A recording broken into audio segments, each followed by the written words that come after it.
Bacaan dari surat kedua Rasul Paulus kepada jemaat di Korintus. Saudara-saudara, harta pelayanan sebagai rasul kami miliki dalam bejana tanah liat, supaya nyata bahwa kekuatan yang berlimpah itu berasal dari Allah, bukan dari diri kami sendiri.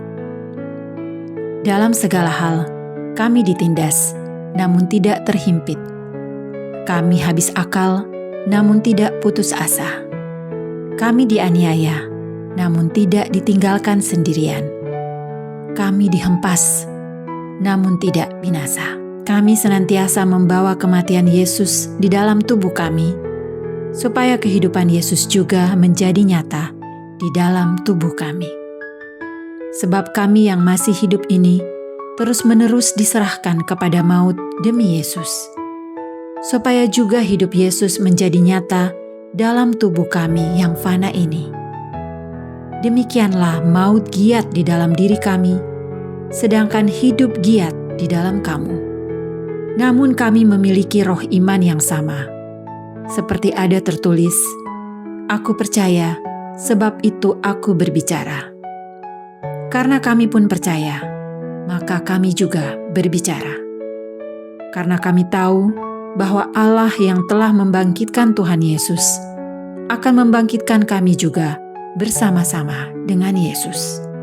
Dan Allah itu akan menghadapkan kami bersama dengan kamu ke hadirat-Nya.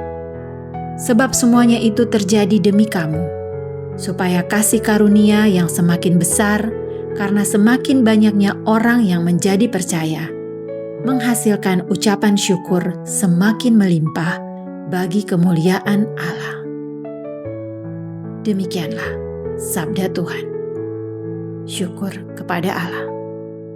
Yang menabur dengan mencucurkan air mata akan menuai dengan bersorak-sorai. Yang menabur dengan mencucurkan air mata akan menuai dengan bersorak-sorai. Ketika Tuhan memulihkan keadaan Sion, kita seperti orang-orang yang bermimpi.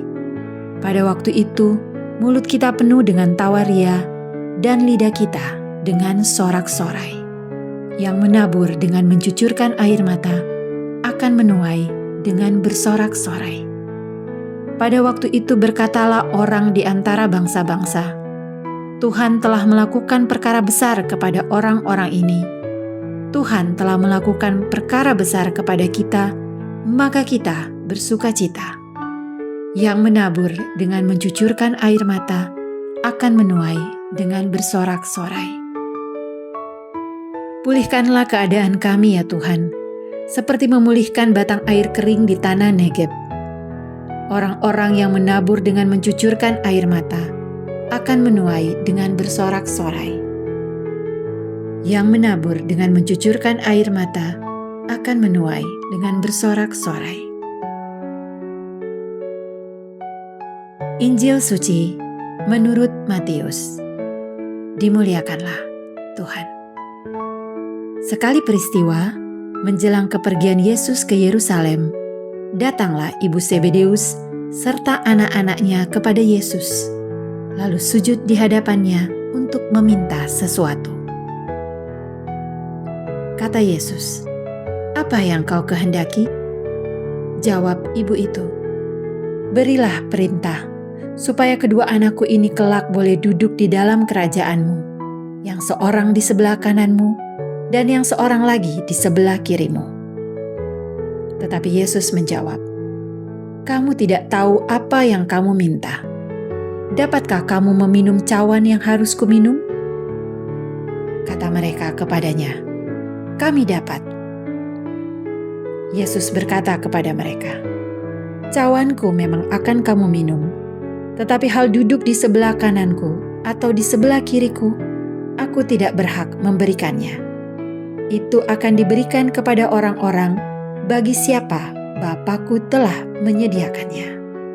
Mendengar itu, marahlah ke-10 murid yang lain kepada 2 bersaudara itu. Tetapi Yesus memanggil mereka lalu berkata, "Kamu tahu bahwa pemerintah bangsa-bangsa memerintah rakyatnya dengan tangan besi, dan pembesar-pembesar menjalankan kuasanya dengan keras atas mereka. tidaklah demikian di antara kamu. Barang siapa ingin menjadi besar di antara kamu, hendaklah ia menjadi pelayanmu. Dan barang siapa ingin menjadi terkemuka di antara kamu, hendaklah ia menjadi hambamu. Sama seperti Anak Manusia, ia datang bukan untuk dilayani, melainkan untuk melayani, dan untuk memberikan nyawanya menjadi tebusan bagi banyak orang. Demikianlah sabda Tuhan. Terpujilah Kristus. Hari ini, bersama gereja kita merayakan pesta Santo Yakobus Rasul. Yesus mengingatkan kembali kepada kita agar melayani dengan sungguh-sungguh.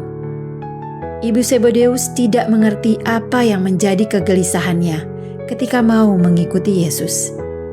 Ia masih berpikiran bahwa Yesus akan menjadi seorang raja yang dapat menyelamatkan keluarganya. Hari ini, kita diajak kembali untuk merenungkan kualitas pelayanan kita. Apakah kita melayani hanya demi mendapatkan pujian? Atau kita melayani Tuhan dengan tulus ikhlas? Marilah kita berdoa. Allah Bapa yang Maha Pengasih, kami bersyukur karena pada pesta Santo Yakobus, kami telah menyambut anugerah kudus-Mu dengan hati gembira. Semoga dengan bantuan doanya, Engkau meneguhkan segala usaha dan perjuangan kami untuk mewartakan kasih-Mu, sampai kami dipersatukan dengan para kudus di surga, dengan pengantaran Kristus Tuhan kami. Amin.